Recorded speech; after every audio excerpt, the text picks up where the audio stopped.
DDC इंतखाबात के अब तीसरे मरहले के लिए तैयारियां तेज कर दी गई हैं। दूसरा मरहला भी पुरअमन तरीके से इख्तिताम पजीर हुआ। एक दो छोटे मोटे वाक़यात छोड़कर कई मकामात पर वोट डालने के लिए रिवायती गहमा गहमी भी नजर आई और 49% के करीब वोटिंग दूसरे मरहले में हुई। 50% के पार नहीं गई, लेकिन इसकी वजूहात क्या है आगे चलकर आपको बताएंगे। मगर 48.6% जो वोटिंग फाइनल वोटिंग रही इलेक्शन कमीशन के आदादोशुमार के मुताबिक। और कई मकामात ऐसे थे जहां वोटरों की लंबी कतारें दूसरे फेज में भी नजर आई और कई मकामात जनूबी कश्मीर से उन इलाकों के अंदर जहां पर काफ़ी ज़्यादा उम्मीद भी की जा रही थी कि सख्त सिक्योरिटी के बीच शायद पिछले बार जैसे इंतखाबात हुए थे उसी तरीके से वोटर टर्नआउट काफ़ी कम रहेगा। और साउथ कश्मीर के मुतअद्दिद इलाकों में कल भी देखने को मिला।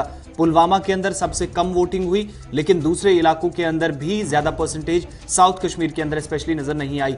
ओवरऑल 49%। दूसरा फेज खत्म हो चुका है। तीसरे के लिए तैयारियां शुरू कर दी गई हैं। 4 दिसंबर को एक बार फिर तीसरे फेज में कुल मिलाकर 8 मराहिल और तीसरा चरण जो होगा तीसरे मरहले के तहत वोटिंग अब 4 दिसंबर को होगी।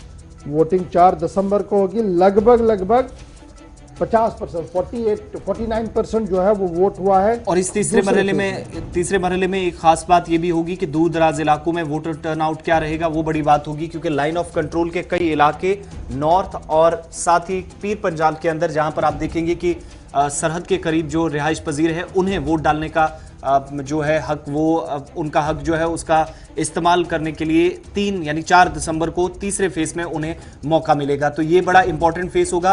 आप देखेंगे कि राजौरी पुंछ से लेकर दूसरी तरफ लाइन ऑफ कंट्रोल पर एक तो साथ ही इंटरनेशनल बॉर्डर के कठुआ के हिस्से दोनों जगह पर अवाम का रद्देमल क्या होगा वोट के जरिए आएगा। लेकिन बड़ी बात यह है कि लाइन ऑफ कंट्रोल में इन इलाकों के अंदर सबसे बड़ी परेशानी जो रहती है बंकर्स को लेकर या दीगर मामलात हैं, वो तमाम चीजें सामने रखते हुए इन इलाकों के अंदर वोटिंग होगी और उम्मीद की जा रही है कि तीसरे फेज में पहले और दूसरे से ज्यादा वोटिंग हो सकती है।